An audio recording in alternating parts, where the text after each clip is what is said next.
Okay, good evening, everyone, and welcome. I'm Dr. James Broomall, an Associate Professor of History at Shepherd University and the Director of the George Heather Moore Center for the Study of the Civil War. We deeply appreciate your participation in tonight's program, which is titled Material Witness. And we're going to be spanning across several centuries of time here, and I'm joined by a group of incredibly distinguished public historians who in every instance are also personal friends, which makes tonight's program enjoyable. And so while everyone has had a long work day, we now get to have a fun conversation that is sort of like work, but not really. And what I'm going to do is I'm going to introduce our panelists in alphabetical order, and then in the program itself, we'll probably deal with many of our topics in chronological order. And so with that, I'll keep everyone's biographies brief. Suffice it to say that, again, we have a very distinguished group here, but nonetheless, for the sake of brevity. Heidi Campbell-Shoaf is joined with me on the lower right-hand side of my screen, and she is the Director and Chief Curator of the DAR Museum in Washington, D.C. Chris Graham, who is to at least my right, is the Curator of Exhibits at the American Civil War Museum in Richmond, Virginia. Kate Gruber, to my left, is Special Exhibits Curator for the Jamestown-Yorktown Foundation. And Tyler Putnam, who is to my lower left, is the Gallery Interpretation Manger at the Museum of the American Revolution. And so thus we have institutions representing both the 18th and 19th centuries. For those of you who are tuning in, welcome. I see our good friend Mike is with us from Maine. I hope all is well.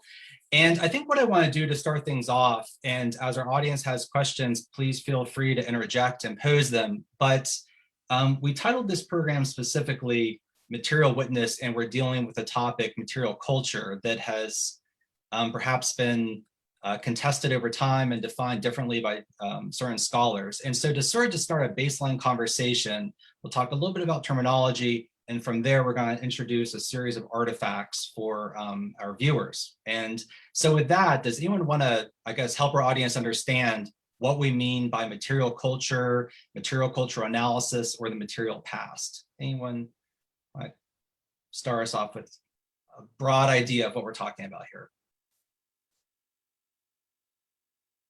Well, I could take a poke at the material culture definition. Maybe a stab would be a better term. Material culture, as I usually describe it to people, is the stuff of our lives. And that encompasses a huge amount of items, from the things that we wear, the tools that we use, the furniture we sit on, the machines that we work with. It's all considered material culture. And then it's further defined based on either time period or, use, like industry or costume or furniture or ceramics, so that there's something much more narrow to kind of get under the whole umbrella and to divide it all up. So that's my definition of material culture. It's very broad, and it's the three-dimensional. Well, it doesn't even have to be three-dimensional. It can be two-dimensional as well, but the stuff that people have used and created. Oh, sorry. Go ahead, Kate. Just piggybacking off of what Heidi said, you were saying three-dimensional and then two-dimensional. I think what you were going for was tangible, if I heard you right. It's the tangible stuff, physical stuff of our lives that we work with, that we manipulate, that we create. And what we get to do in our daily jobs is tell stories using those things. And a lot of times what you can learn from these tangible objects are things that you won't be able to find in a traditional documentary primary source record. A lot of what we have that exists from the past tell different stories, or maybe more fuller stories, or have an opportunity to tell more fuller stories, because a lot of what survives might be different than what survives in the documentary record. Can I push you on that issue, Kate? And Sure. so I think this is what is so interesting. So I think, again, many of our audiences, when they're thinking about what we do as historians, we'll think about the documentary record, but the documentary record's a pretty skewed sample of the past, correct? And so Absolutely. I guess then what are the possibilities? And again, we can open this back up, but what are the possibilities and then potential problems associated with material culture evidence? 401 ways to answer that question. Opportunities might be the ability to learn about lives that don't show up in traditional documentation. So a great example might be using archaeological evidence from a slave quarter to learn about the lives of enslaved individuals that you might not, we might not know their names. And many times enslaved individuals only appear as first names or ages or even just numbers in someone's probate inventory, their owner's probate inventory. But by looking to material culture, we can learn more about their lives, and that might not end up showing up in other source materials. But you're right, some of this gets really skewed because a lot of what does survive is going to be stuff that was kept for a reason. So think about what's in your closet right now. Do you have the outfit that you wore? Do you have a pair of jeans that you wore 20 years ago? The everyday stuff of your material life? Probably not, but you probably have the suit that you wore to your wedding or your wedding dress or a prom dress or something like that. So a lot of times we do run up against the challenge of everyday things don't always survive because of the fact that they are everyday.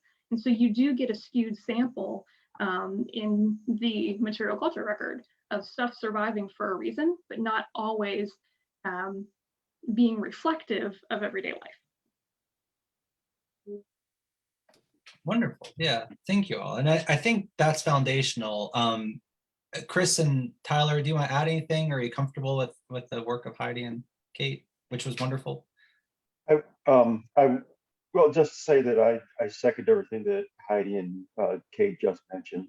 And I wanted to kind of add a different angle on this. And I'm thinking back to the first of several times I've been back to grad school when I was in a material culture class. And just the basic, I think the first thing we learned was in this version of it, so there's different ways you can take material culture, but the way we learned it at NC State was that what matters in material culture is just as much the culture as it is the material.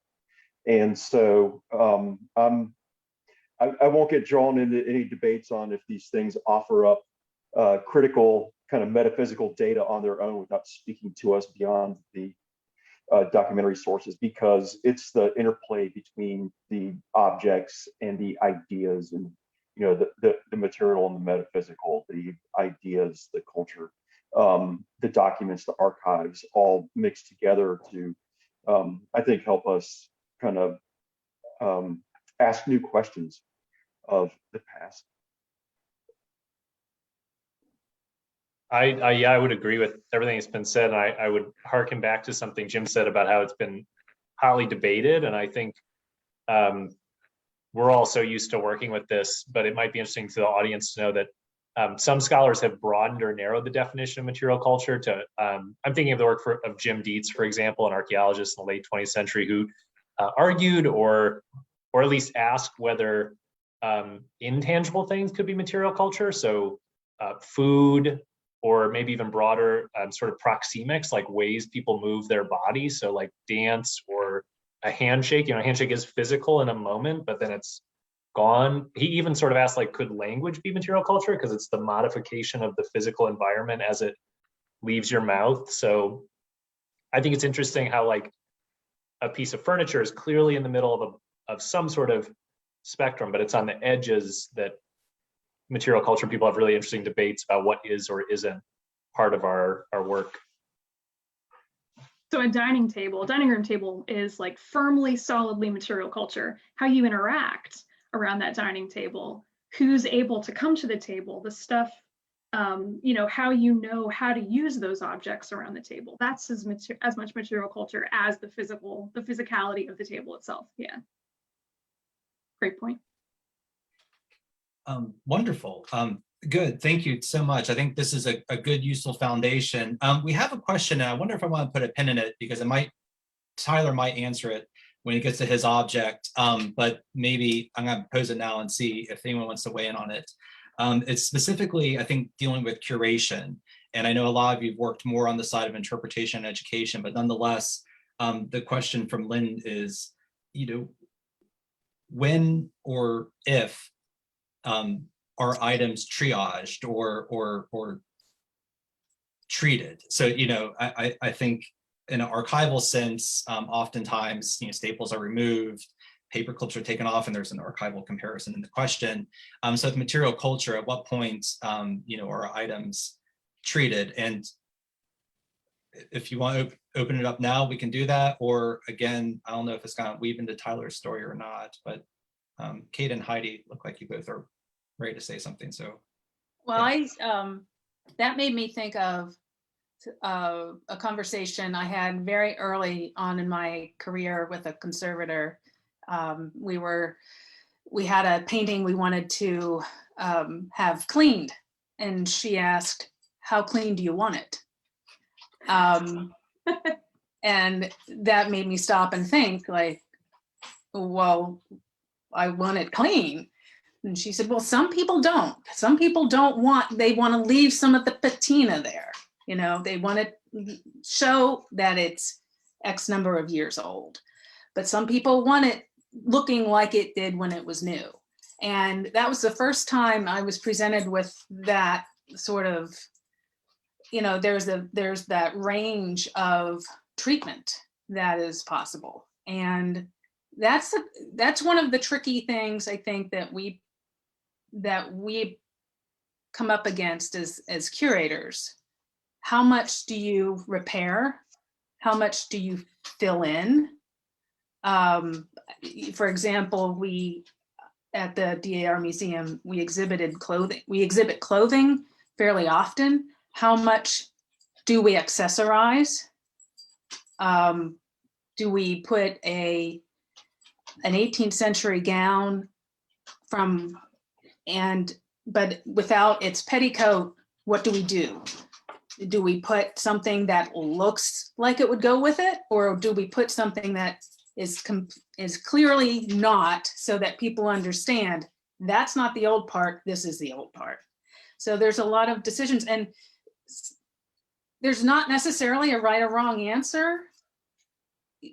It's about telling the truth, and so that people know what they're seeing. So we're not tricking people to say that this painting has always looked this way, or this painting is really old because it's dirty, or or this is the way this garment was worn always. That's my thought, and it's tricky to know. I haven't dealt with this in my current position, but certainly another factor in thinking about kind of condition and restoration is cost. And certainly that's present from the very beginning when you have an offer of a donation or an opportunity to purchase an artifact, thinking about what's it going to cost, literally in dollars, out of your scarce budget to either restore or preserve or just get in a state of maintenance or abatement of an artifact, to have it in that condition for as long as you plan to have it in your collection, which should be for a long time. So certainly condition and thinking about restoration is from the moment you start considering an artifact for acquisition is a major question that needs to be asked along the way. And certainly, the condition of the artifacts that you're being offered, if they're going to always be too difficult, too expensive to maintain, that's going to shape the way your collection looks by how you can acquire and not acquire. That's a great point, Chris. I think we always try to make decisions based on stabilization, I think is always our number one primary goal. But then when it comes to things like, chips or, certain patinas, I think one of the questions specifically was about removing a staple or something like that. We really have to ask ourselves, at what point do these attributes to this object help tell this object's story? And stories are layered and interpretations are layered. And I know we're going to get into all of that. But at a certain point, a lot of these modifications become part of that object's biography. And so they can be just as important to preserve as much as that base object is. But again, stabilization is key and mitigating any ongoing negative contributions to that. But thinking about what story is this piece telling, and can we continue to tell a wide variety of stories based on its condition? Kate, it's funny you mentioned that, because I was looking at an artifact in our collection earlier today. It's a slouch hat worn by a Confederate soldier at the Battle of Chickamauga, and he was shot near the top of his head, so there's bullet holes in the hat. And the interesting thing about it is that sometime after the war, this gentleman's named Thomas Duckett, South Carolina, took a piece of satin, painted on it, said, "This is the hat I was wearing when I was wounded at Chickamauga," and he put up the old Confederate flag on there and just like strapped it across the crown of his hat. And so that's not a piece of the artifact, it's original to the artifact. And so if we wanted to restore it to wartime condition, we take that off, but no way we would take that thing off. We have a photograph of the man wearing that hat with the banner on it. Forget it, we'll never take that off. But that's it. You ask the questions about how far back do you want to go, what story do you want to tell when you're talking about restoration. Is it to original condition? And so these different questions come up.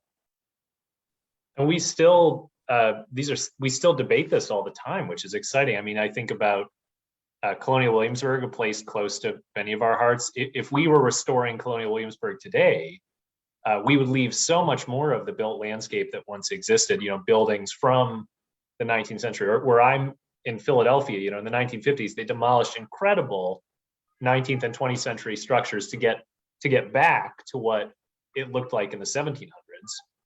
So there's pros and cons. Like we could never make Colonial Williamsburg today into an image of what we think the 1770s looked like, or an image of what the 1930s thought the 1770s looked like. But on the other hand, we do end up with something that I don't know. I have kind of a fondness for places that, even though they destroyed things, they accomplished something we couldn't today, because we would be so much more attentive to layers of history. And I wonder in the future, will we move to a less conservative phase? Will people decide they could remove that hat band because they want, the Civil War version of that hat? Or will they be like, thank goodness Chris didn't, cut off that label in 2021?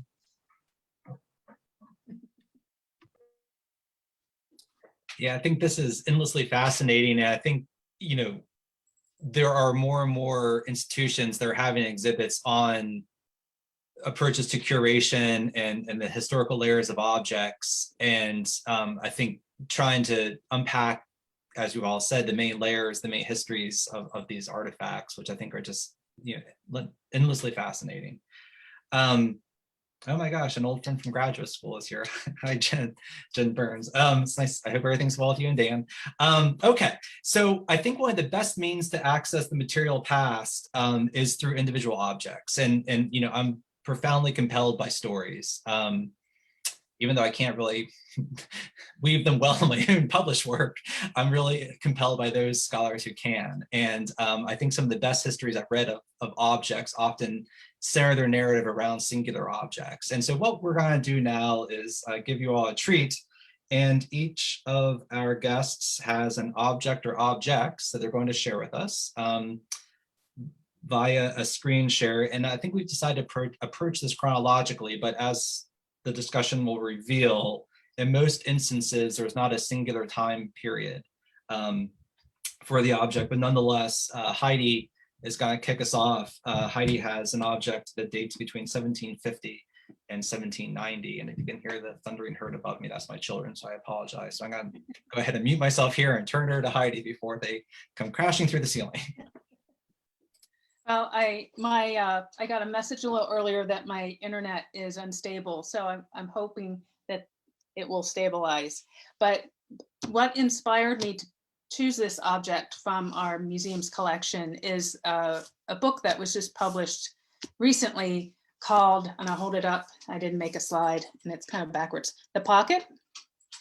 It's an incredible study of a piece of material culture that can tell us a large swath of women's history.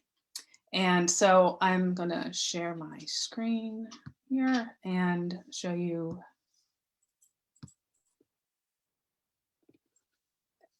All right, don't need that, okay. This very unassuming, very, I guess, pedestrian looking pocket is from our collection, came into our collection prior to the 1960s, probably in the early 20th century. The tricky thing right now these days, I still am not in my office regularly, so to dig up my the accession records, the written records, isn't possible. So I'm limited with some photos and what our database says. So I apologize for that. But this pocket was worn likely by Sarah Andrews Page. It was given to the DAR Museum because of its connection to, or I should say her connection, Sarah's connection to Lieutenant Jeremiah Page, who was or Lieutenant Colonel Jeremiah Page, who was an officer in the Essex County, Massachusetts militia during the American Revolution. The date on this particular pocket is, as Jim said, between 1750 and 1790. And the reason for that is that Sarah Page died in 1776. So, and this style of pocket, which is a tie-on pocket, if you're not familiar, this is a very common piece of women's clothing from the late 1600s through the early 20th century, actually, that is worn tied around the waist. And during the 18th century, it was accessed through a opening in the seam of the skirt or petticoat of a woman. And so these pockets are very common.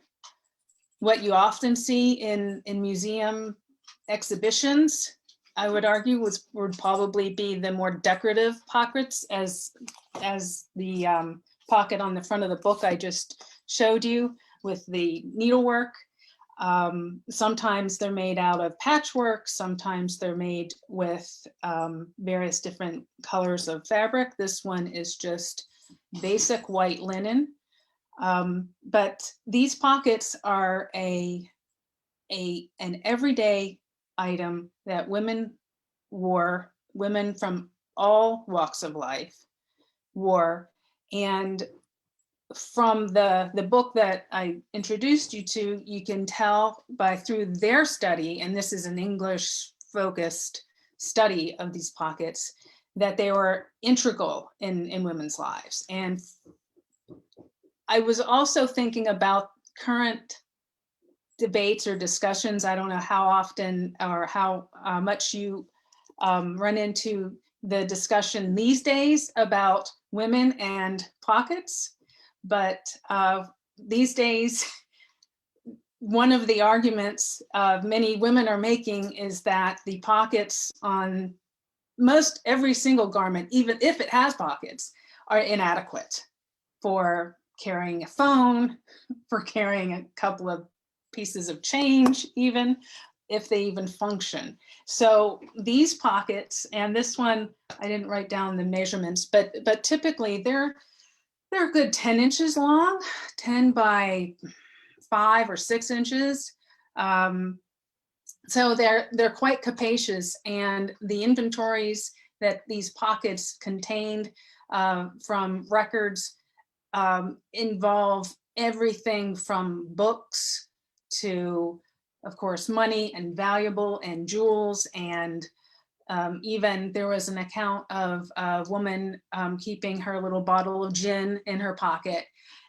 So it's a very personal item, and it's one of these things that I believe, well, it has a lot of history to it. If you dig a little bit, you don't have to dig very far to find it, but there's a lot of history and it changes throughout time.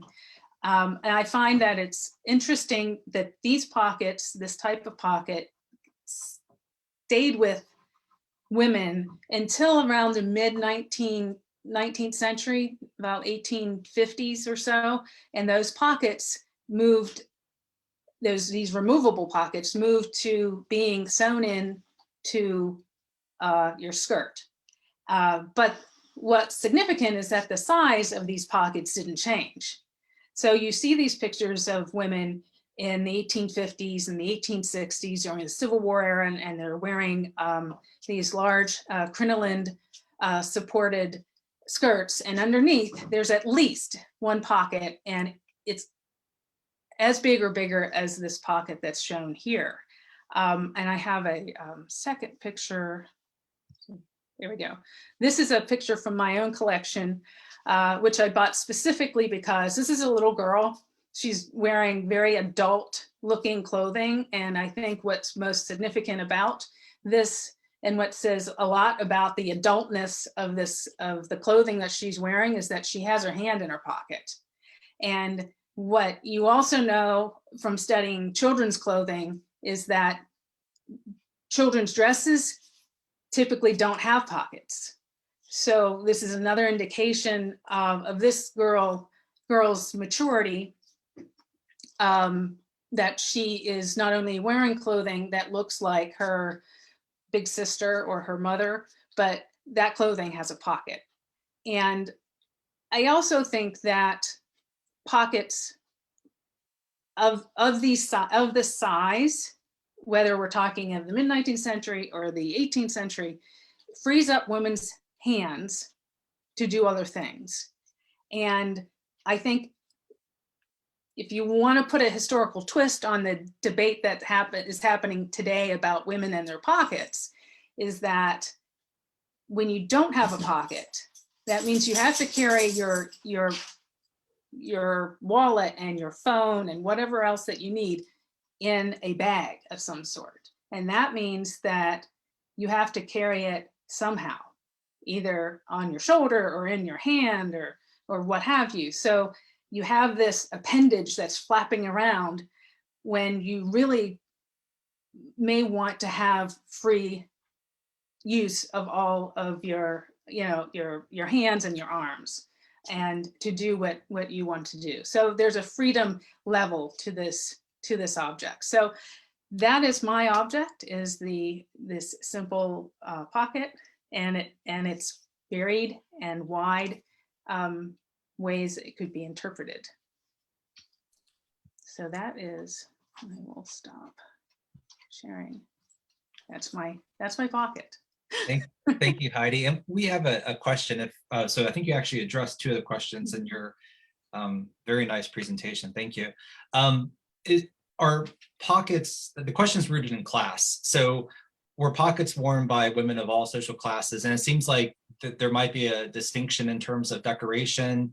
And what does that in turn say? So if you have a highly decorated pocket, I guess that would suggest that the woman might have more time for quote unquote leisure or elegant sewing, whereas your plain sort of functional pockets might suggest, and maybe I'm totally interpreting this wrongly, might suggest someone who is working almost entirely on garments that are incredibly practical. Mm-hmm. And so to break that down, sorry, do all social classes wear pockets? And then the other part of the question that was posed by our friend Mike is, is there any sort of regional distinctions?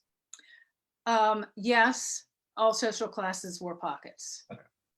That's a very definitive statement for a historian to make, because we don't usually like to make definitive statements. But the imagery that's associated with pockets, and a lot of it is English, show women from all walks of life with pockets, and from the, like the fishmonger's wife to, a lady, of the aristocracy. They had pockets, and they used them differently. And of course they were going to be made from different materials. But I also think it would depend on how the pocket was being used. If you're wearing your work clothes, you're not going to be wearing typically a fancy pocket underneath, even though nobody sees it. That's the other thing that's very interesting to me, is like, for the most part, these highly decorated pockets, nobody's going to see it except you and anybody seeing you getting dressed and undressed. So it's that sort of, it's kind of underwear, and it's kind of, I wouldn't go so far as say lingerie, but it's this personal, something personal that's attractive that you only see. And regional differences, I do see some based on the type of needlework decoration. And like I said, some of it has needlework, some of it is just patterned fabric. There's another pocket in our collection that is a checked black, a tan and white checked fabric. Actually, it's a set of pockets, so there's two, from Kentucky. And so, that's, I would call fairly utilitarian, although they're not white. We also have another pair of white pockets, actually two pairs of white pockets that belong to a Quaker woman. And they have just her initials and a number for the laundry number that was typical for people to use in the 18th and 19th centuries. So I don't know her background necessarily, but she could have been quite wealthy and just chose to have plain pockets because of her Quaker sensibilities. And quickly, and thank you, and I know we have a couple more objects here, but in this case, you have something that's incredibly utilitarian that is seemingly used a great deal, yet it survives. And in this case, it's because of a death, is that correct? It's because likely, well, and I didn't finish the date range on that, is because she died in 1776. Jeremiah remarries, and Jeremiah's second wife dies in 1790. So it's not clear whether it was actually Sarah's or his second wife's. It's likely Sarah's, but that's why the longer date range, because these things don't change dramatically. They're very individual as well. So some of them are a little shaped differently, and different fabrics and things, but they generally stay the same general, with the string and the slit and so it's hard to date unless it's actually on the item. Okay, wonderful. Thank you, Heidi. Yeah, that's wonderful.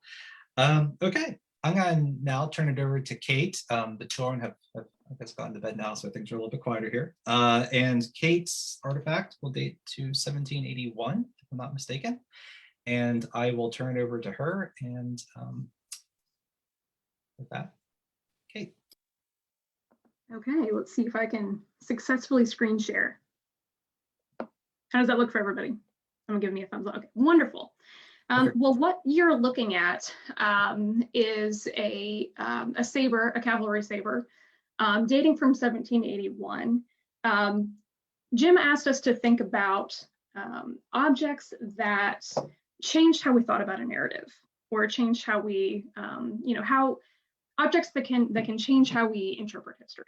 And this is the first object that came to my mind when posed with that question. We acquired this object for the collection to go on display at the new American Revolution Museum at Yorktown, which opened in 2015. We acquired this for that collection in 2013. I think I may have mentioned by now that this saber is attributed to James Hunter's Rappahannock Forge. And you can see that there's this very distinctive H stamp here on the nickel bow that helps give us that attribution. And what makes the saber really important in our collection and where it's currently on view in our gallery is because Hunter's Rappahannock works grew to be one of the largest manufactories of arms supporting the Patriot cause. Without an example of this saber, our discussion about weapons in the Revolution, weapons used by the Patriots, would be largely incomplete.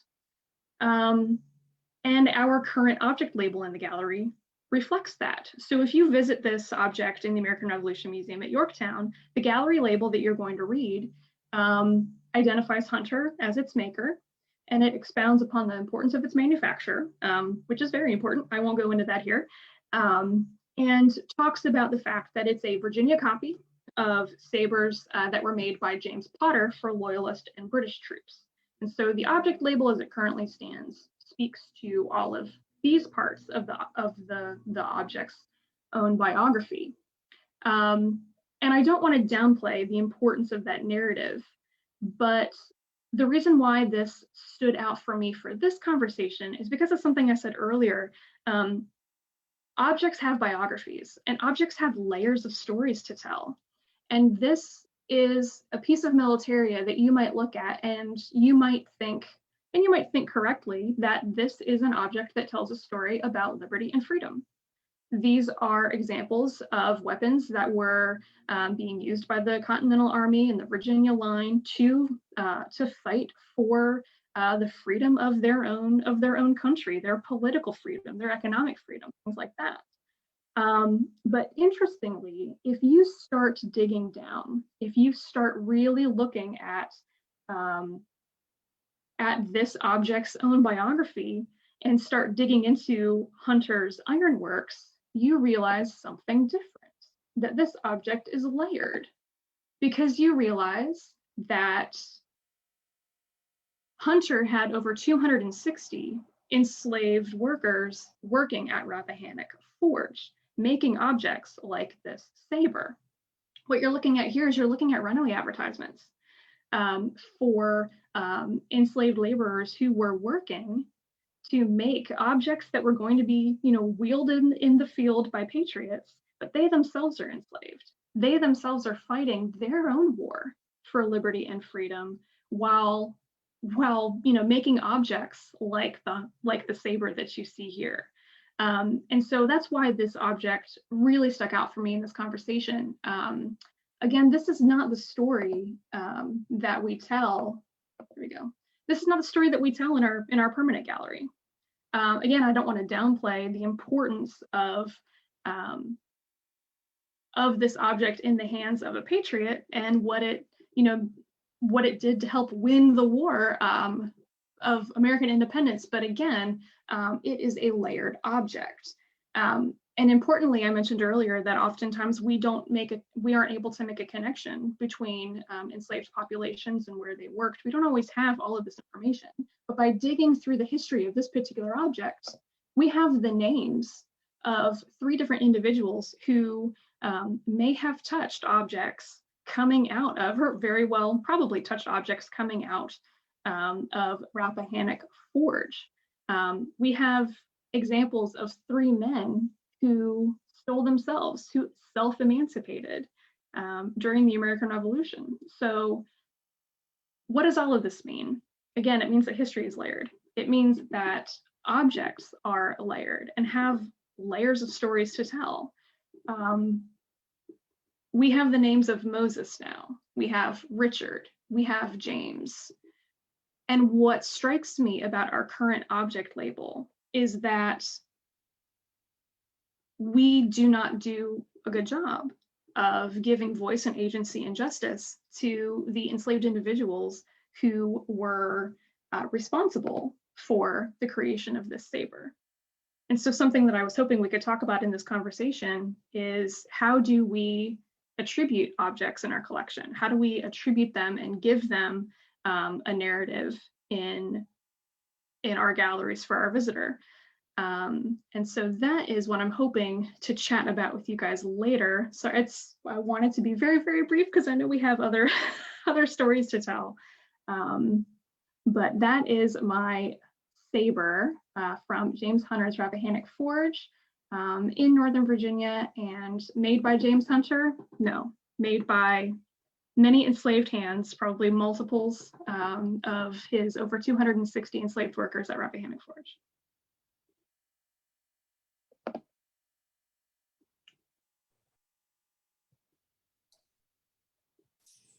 Thank you, Kate. Before we get you out of the we can, yeah, you don't need to screen share.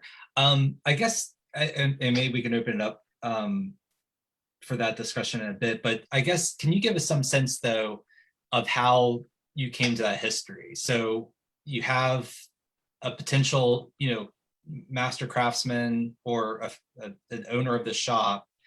What I guess then in turn compelled you or some of the people with whom you work to start to dig down into that history, because it seems like those aren't really immediate connections that would be very obvious. So again, to your all's credit. And it just, I think, help give our audience some sense of how you all go about work. I wish I could remember what really spurred me to think about Hunter as a slave owner, but I started to dig into this story because of a conference that was taking place earlier at some point in 2020 that was devoted just to these types of stories, uncovering the importance of marginalized narratives that are hiding in plain sight in our own collections. And I knew that Hunter was a slave owner. I knew that, we all know that there are thousands of African Americans enslaved in Virginia during the American Revolution. We all know that complicated story of enslaving an entire population while fighting for your own liberty and freedom. And so being able to complicate that story by saying it actually goes one more layer after that you have enslaved hands actually, building and making and contributing to the tools of war for the Patriots is, again, just another added layer to that story. And if you want to talk about this idea of, decolonizing your narrative, decolonizing your collections, I think this is an important part of it.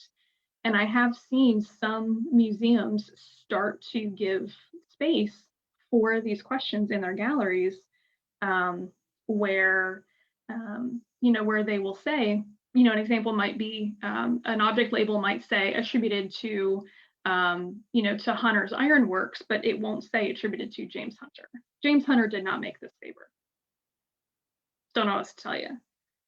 So, thank you. And there's a question from James, and he asks, how, and maybe you've already partially answered it, but in this case, you have a relatively rich archival collection or record that's enabling you to sort of expand the narrative of the object.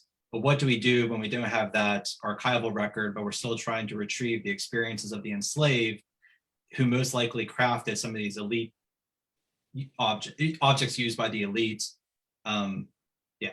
Yeah, I think there are always avenues that you can go down, and I think it's just a matter of being intentional and creative. Honestly, the thing that really gets me about putting together the story of the saber is that we do have this name of Hunter or Rappa Forge as it shows up in the Virginia Gazette, and almost doing a reverse cross search for these keywords to be able to come back then to runaway advertisements. And then you get to insert those names into the story. So you have more than just James Hunter. So there are a lot of almost like backdoor research ways that you can add these narratives to the biographies of objects. But again, I think it just comes down to being intentional with it and just not, there are stories of enslaved hands in so many of our objects. It's just a matter of being intentional with the desire to tell that story. Can I just add on to that, to what Kate said? Yes, of course. Yeah, I just in the case of the pocket that I talked about and the history that I showed you, the book that I showed you, they found the authors of that book found well over 500 accounts in the records from the Old Bailey, which is sort of the what would you say, the legal or the court of record in England, of women and their pockets being mentioned, whether it's, you know, them having them stolen, or there's some mention of it, and in these records. And you know what the digital era has brought us, the gift it has given us, is the ability to search through digitized records like the newspapers Kate was showing, or the Old Bailey records that were used in this book. So to find individuals connected to objects or to the manufacture of an object, in Kate's case, has gotten a lot easier in the sense that there are so many records available to us and that can be searched, and you're not reading page after page of 18th century newspapers with the hope of finding it. So that's speeding up those connections. Almost takes the fun out of it. Yeah. You just go back down a different rabbit hole, that's all. I think, you know, we're in the midst of some really exciting new work. As the question pointed out, the classic argument against this is that we don't have any objects. So how can we do this? Because for every, one volume of Phyllis Wheatley or one signed work of pottery from David Drake, so-called Dave the Potter, we have, hundreds of thousands of people who exist who we have nothing from. But some of the coolest recent research, I'm thinking about like Jennifer Anderson's book on mahogany, or the incredible work of the Black Craftspeople database, is arguing that, the mahogany that makes the finest furniture in North America is harvested by enslaved labor in the Caribbean, right? The clay and the bricks that are formed that make these buildings are created by skilled Black craftspeople. And I think that's probably like the most exciting new avenue, because we can look at these objects that have been exhaustively studied, down to every little construction mark, and suddenly we're finding droves of people who have gone unrecognized. I think that's really cool. I promise you that you have something in your collection. You have multiple somethings in your collection that you can tell these stories with, 100%. And that should be an exciting endeavor. Absolutely. Wonderful. So I think we're going to transition into the 19th century now. I did make the program until 8:10, so I think we're doing okay, actually. And I'm glad you all have talked among each other. Or between each other. That's the key to all of this. And so we're going to move to Chris, who's going to do a Civil War era object or objects. And from there, we'll go into the postbellum era and beyond. So Chris, please. I have one thing that I'd like to talk about at this point. I have several artifacts lined up, but just to back up a little bit and say, in kind of second everything that Kate and Tyler just said, particularly about the accessibility of digitized resources in our ability to discover and discern new stories about old artifacts. Just Fold 3 with the compiled service records, and Ancestry with the census records alone, and newspapers.com, Chronicling America, I've been able to discover things about some of the artifacts I've been working on this year that would never have been able to find prior to the advent of these things. But also thinking about what, Kate mentioned that these artifacts are layered. They have many stories, and certainly the ability to access the historical records to find those stories is one thing. But another thing, thinking about what gives these artifacts depth maybe, is that it's not the artifacts themselves, or what the historical record reveals about them, but the questions that we ask about them. Why do we think they're interesting? What is in it for us? How can we ask a question these artifacts that they've never been asked before, and kind of have an answer returned that you weren't expecting, and that you can now find because you have access to Fold 3 and newspapers.com. But anyway, so that's what this artifact here is. This is a knapsack. It's a standard kind of 1850s militia style hard pack. So it's painted canvas wrapped around a wooden frame, pine wood, with leather straps. You can see the back of it. This one's associated with a soldier who was in the Richmond Howitzers, and the Richmond Howitzers began life as a company attached to the 1st Regiment of Virginia Volunteers in Richmond at the beginning of the war, but it eventually became a separate artillery battalion. And so you have this kind of confusing stenciling on here of having an infantry regiment also indicating an artillery battalion, an artillery company. And but there was a moment in time where they were part of the same organization. So that's likely where this knapsack came from. Now, interestingly, that moment in time when they were part of the same formation was before this man, John Henry Vest, enlisted in the Army. So they must have been a stockpile of it that he acquired one when he enlisted a month after the Richmond Howitzers became a separate organization of their own. Anyways, John Henry Vest had an uneventful military experience with the Richmond Howitzers up until he died of typhoid fever in October of 1863. He was with the battalion for the entirety of his service, and so when this thing has been exhibited in the past or talked about in the past, it's talked about in terms of the Richmond Howitzers, maybe John Henry Vest, maybe the fact that he died. And that's been a pretty adequate story to tell about this. And certainly, those of you out there who are like me and kind of came up through reenacting ranks and love poring over the details of these things, how many stitches per inch on the buckle straps on there is of great interest to many of us in the past. But in the past, in general, the way this has been talked about is just it's a military object associated with this young man who died tragically in Confederate service.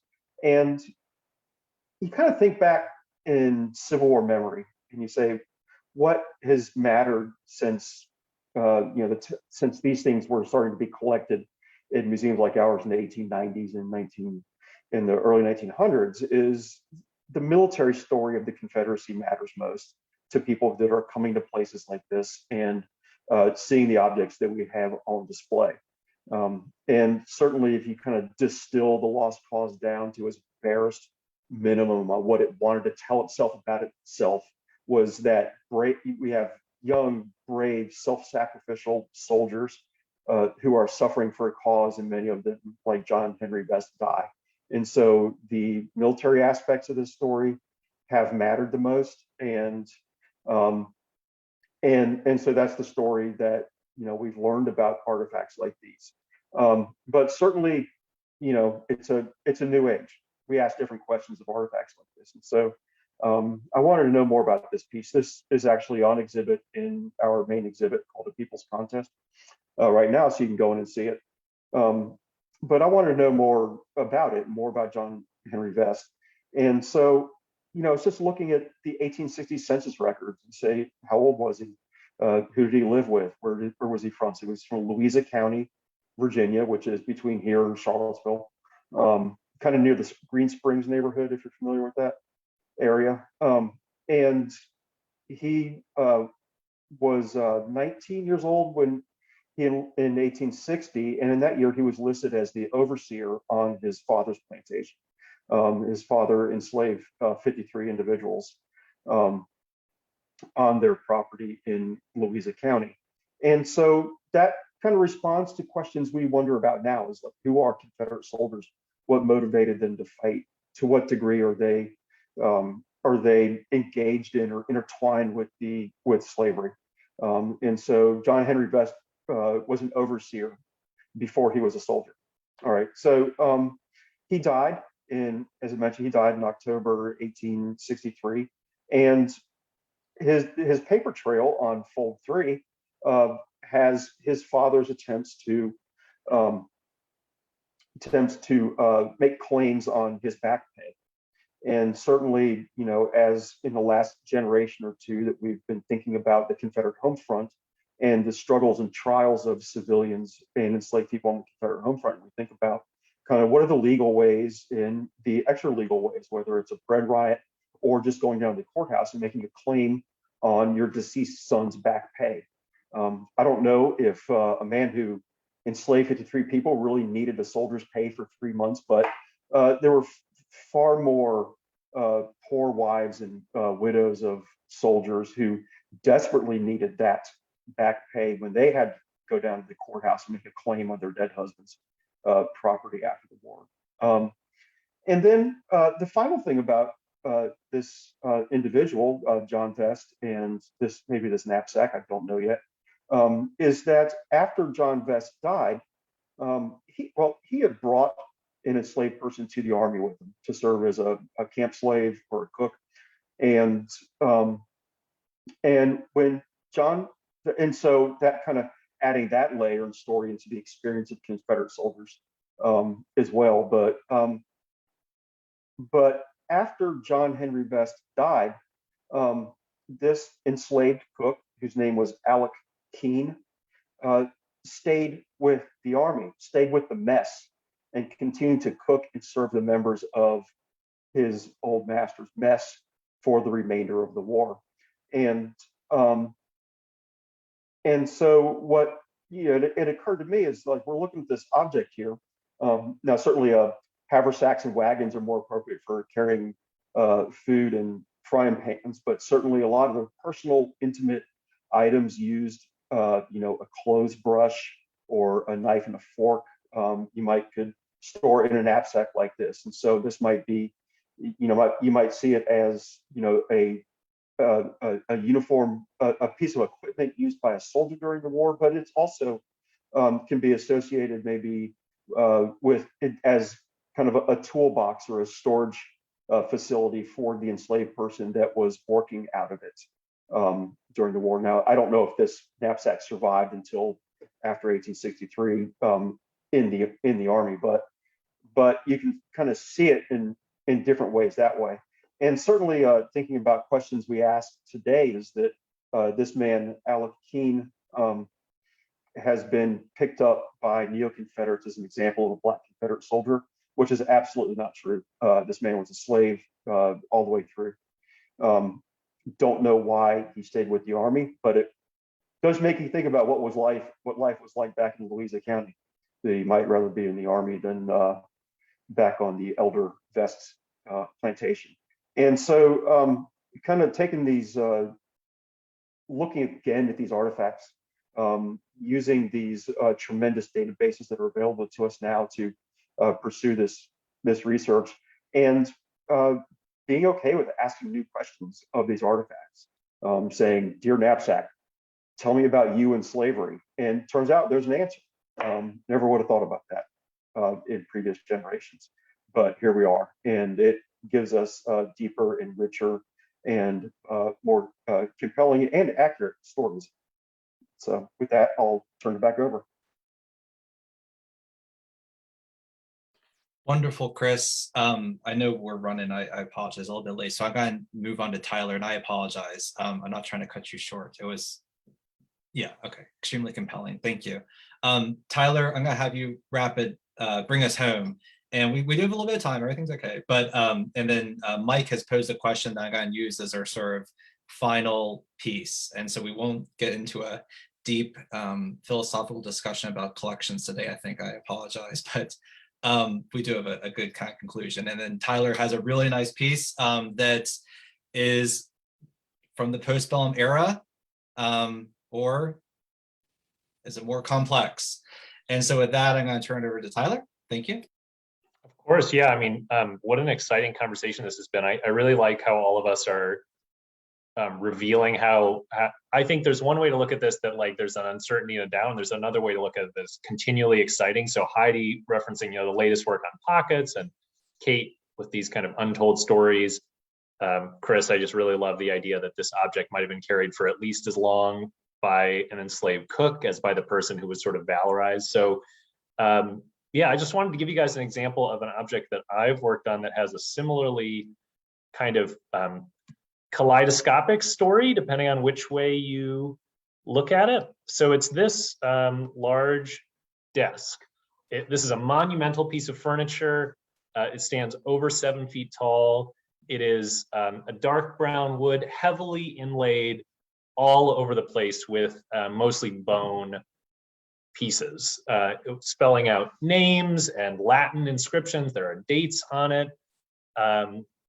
Just an incredible piece of furniture. It's at the Wadsworth Athenaeum in Connecticut, which acquired it about 2015, I think, if I'm dating it right. It belonged to a man named Wells Bingham, who is shown here right at the end of the Civil War, in fact, wearing on his cravat a small memorial pin, probably showing Abraham Lincoln, kind of a popular piece right after Lincoln's assassination. Bingham, born in 1847, after the Civil War, goes on to found a wildly unsuccessful wallpaper business, and as a result of financial failures, commit suicide in 1906.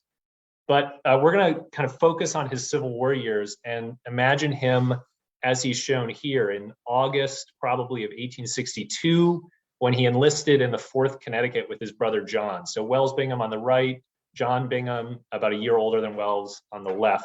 The 4th Connecticut goes on to be a really storied Civil War regiment, one of these kind of hard-fought, many-battled regiments. But about a month after John and Wells enlist, he ends up in a PowerPoint that is weirdly timed because I'm not clicking it, so I apologize if it's advancing without me. He ends up at Antietam on September 17th, 1862, one of the probably the largest single day, largest casualties of the Civil War. And that battle is inlaid, I should say, on his desk. Antietam, September 17th, 1862, commemorative piece of furniture. So sometime after the Civil War, this piece is created as a memorial piece. And probably that's because John Bingham was killed at Antietam. So Wells Bingham survives the Civil War, John dies at Antietam, and the desk, as you can see, features Abraham Lincoln and George Washington and these little engraved medallions. It features a piece of the 4th Connecticut's battle flag, this kind of applied star cut out from a silk flag, a chunk of bone engraved that it's part of a pocket knife or a sort of personal eating knife that John Bingham was carrying when he was killed. So a relic of Wells Bingham's brother's death inlaid into this desk.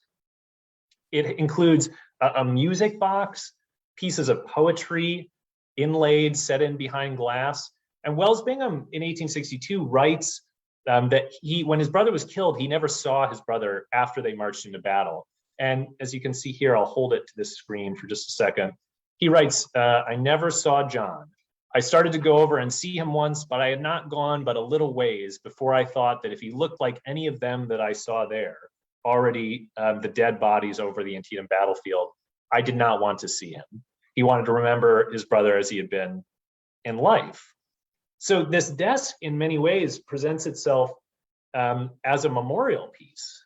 And when it was acquired by the Wadsworth Athenaeum, it had a really interesting family history. And I chased this down a lot of rabbit holes. Wells Bingham left a diary that's still in private collection. A few of his letters are scattered around. And, the desk is just, there's so much going on. Why does it have 1876 on it, the year of the American bicentennial? Where did this chunk of the flag come from? Does it match the 4th Connecticut surviving flags? Can we tell that it was a piece robbed from one of them? Why this particular poem? Why all the Latin phrasing?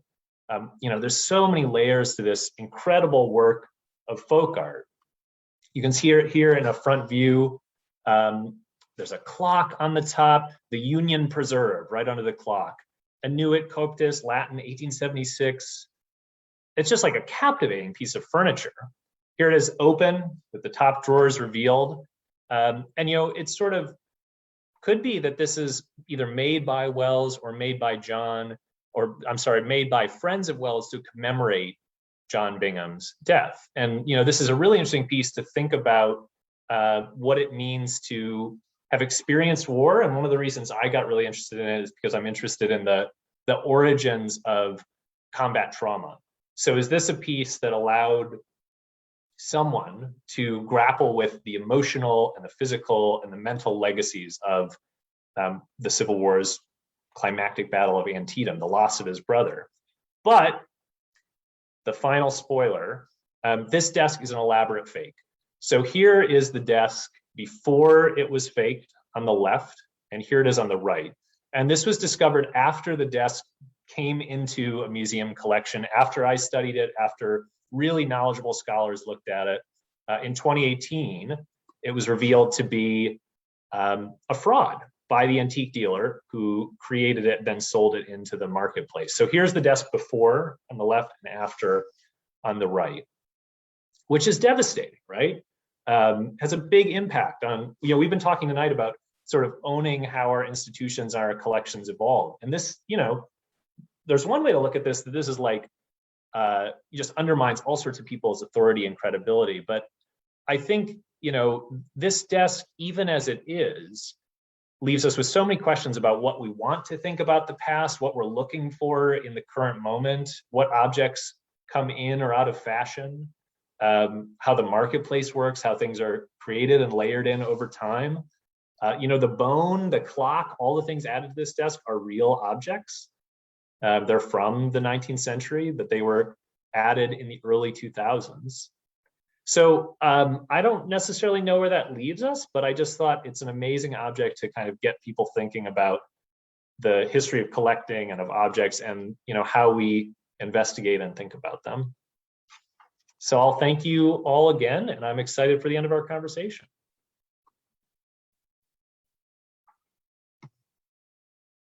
Thank you, Tyler. And I am obsessed with that piece, that story, because of something else I'm working on. Okay, this was wonderful. I kind of was hoping to do what it did. So you all, thank you. I think, given that we are at 8:10, maybe we should find a logical stopping point. I think we could probably talk for quite a while, but I understand everyone probably wants to go to bed at some point. And so we have a final question that I think will enable us to round out the discussion. And so the question pertains to, I think, specifically Civil War, but I'm going to broaden it out. And the question is, why, maybe for perhaps more popular audiences, don't we see more material culture analysis or material culture objects in the books that many of us love? And so what I might do is this. If you have a response to that in your respective field, say it. Or for some of you, I think there probably is a pretty robust, at least academic scholarship. And so maybe you could highlight a specific work that our audience might enjoy. And I'm actually going to start us off if it's okay. And I will say there is a dramatic gap in the Civil War historiography regarding material culture. Joan Cashin's recent edited collection, War Matters, I think there are 10 contributors in it, is correcting that. And there has been other scholarship, Pete Carmichael, Allison Jordan. There's been a number of different works, but War Matters, for at least the Civil War era, is a starting point. And many people in my particular field have sort of said, we've missed the boat, because of course, anthropologists, archaeologists, folklorists have been engaging in this stuff in great detail since the 1960s, but going back all the way to a much earlier period. So I'll go back to our initial configuration. So Heidi, we'll start with you. Do you either have a work beyond the pocket, which might be a good starting point, but do you have a specific work that you would offer for our audience to read on material culture in your field? Or do you have a more sort of deep meditation on why perhaps there isn't more scholarship on the material past? And so I'll start with Heidi, and then we'll sort of go through our order, if it's okay, as our wrap up. So thank you. Well, I could list a lot of books because I love reading about things. I have a whole host of books behind me that are related to material culture in some way, shape, or form. I don't know, I can't pick one right off the top of my head, but I think one of the things that academic historians should remember, and you touched on it, Jim, that there have been people studying these objects for a very long time and at a very high scholarly level. It's not, just musings of a collector or something, which I'm not demeaning that, because that also has use. But I think that going back and looking at some of the work that has been done in exhibit catalogs, for example, would probably help give academic scholars some context on some of the objects that would be relevant to what they're studying. So I could go on and on, but that's sort of what I would say. Thank you, Heidi. Kate? Sure, I happen to have this on my desk. This is one of my favorite books. This is Buying into a World of Goods by Anne Smart Martin. Anything that you can find by Anne Smart Martin is going to be a wonderful eye-opening experience for you if you're unfamiliar with the world of material culture. What I love so much about this particular book is that you experience material culture through two different perspectives. Through the perspective of a merchant in backcountry Virginia, whose account books, surviving account books, form the bulk of Martin's source material. But then you experience it also from the consumer perspective as well, and those consumers are much more vast and different than you might think they would be. And so again, thinking about my soapbox now of layers and objects having different stories to tell based on whose hands are holding it. This is a really great way to start diving into that topic. Fabulous. I love that book. Chris? Yeah. I'm going to slightly hijack this just a little bit because, Jim, you asked about readers and books, but that made me think about visitors and audiences to our museums, and in what ways do artifacts appeal to them or attract them or disincentivize them from visiting. And so most of the people that walk through the door of our museum are what you might call traditional history museum visitors. So they're middle class, middle aged, a little bit older, vastly whiter than the general population. But they are people that are used to visiting historic and cultural sites when they travel. And so they have become accustomed over their, or habituated over the years of traveling and visiting sites to see artifacts in front of them. Particularly if you're looking at Civil War stuff. I always think of the old visitor center at Gettysburg and Chickamauga that just have cases and cases and endless rooms full of guns. Just, that's it. And that's what makes a rewarding experience. And so folks come into our museum, they look at People's Contest, our main exhibit that has almost 500 objects in it. And they may not be able to articulate what it is they wanted to see in terms of artifacts or what particularly interested them about artifacts, but they saw artifacts, and that is what they're used to seeing, that's what they expect to see.